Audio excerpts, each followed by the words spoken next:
Malik dan hidup berpantangnya. Telah bertahun-tahun bibir Malik tidak dilewati makanan yang manis maupun yang asam. Setiap malam ia pergi ke tukang roti dan membeli 2 potong roti untuk membuka puasanya. Kadang-kadang, roti yang dibelinya itu masih terasa hangat, dan ini menghibur hatinya dan dianggapnya sebagai perangsang selera. Pada suatu hari Malik jatuh sakit dan ia sangat ingin memakan daging.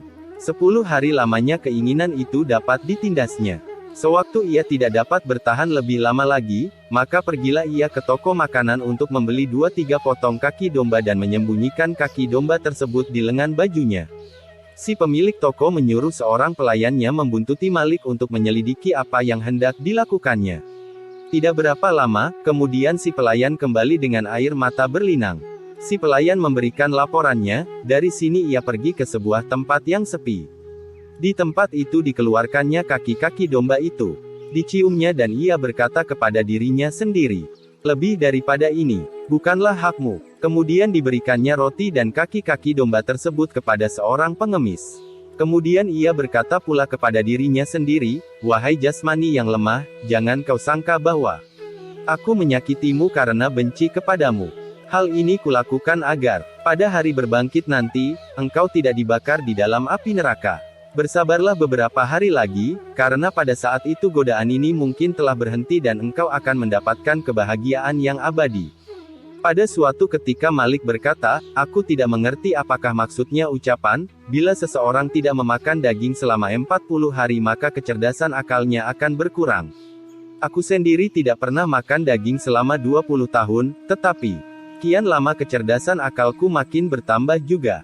Selama 40 tahun Malik tinggal di kota Basrah dan selama itu pula ia tidak pernah memakan buah korma yang segar.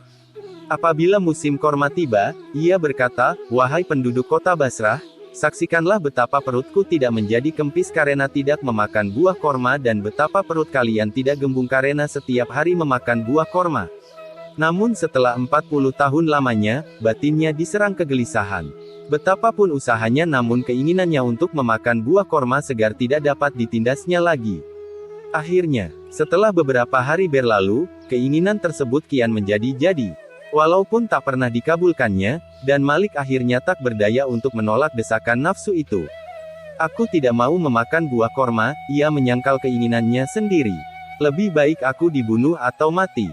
Malam itu terdengarlah suara yang berkata, "Engkau harus memakan beberapa buah korma. Bebaskan jasmanimu dari kungkungan." Mendengar suara ini jasmaninya yang merasa memperoleh kesempatan itu mulai menjerit-jerit, "Jika engkau menginginkan buah kurma," Malik menyentak, "berpuasalah terus-menerus selama 1 minggu dan sholatlah sepanjang malam, setelah itu barulah akan kuberikan buah kurma kepadamu." Ucapan ini membuat jasmaninya senang, dan seminggu penuh ia sholat sepanjang malam dan berpuasa setiap hari. Setelah itu ia pergi ke pasar, membeli beberapa buah korma, kemudian pergi ke masjid untuk memakan buah-buah korma tersebut di sana.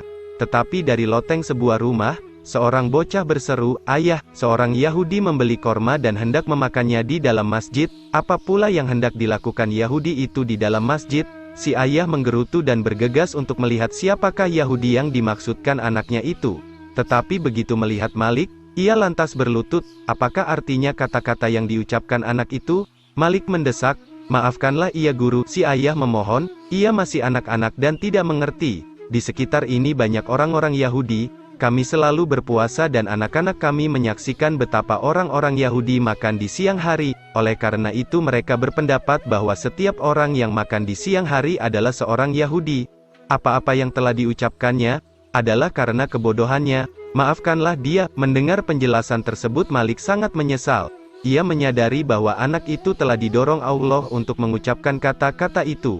"Ya Allah," seru Malik, "sebuah korma pun belum sempat kumakan dan engkau menyebutku Yahudi melalui lidah seorang anak yang tak berdosa. Seandainya korma-korma ini sempat termakan olehku niscaya engkau akan menyatakan diriku sebagai seorang kafir.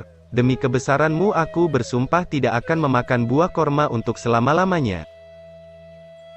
Gimana tanggapan Anda tentang kisah ini? Oh ya, jangan lupa subscribe dan ketuk loncengnya agar bisa mengikuti kisah-kisah yang baru diupload. Mudah-mudahan bisa menghidupkan hati yang mati dan menumbuh suburkan semangat untuk ibadah. Amin ya Allah.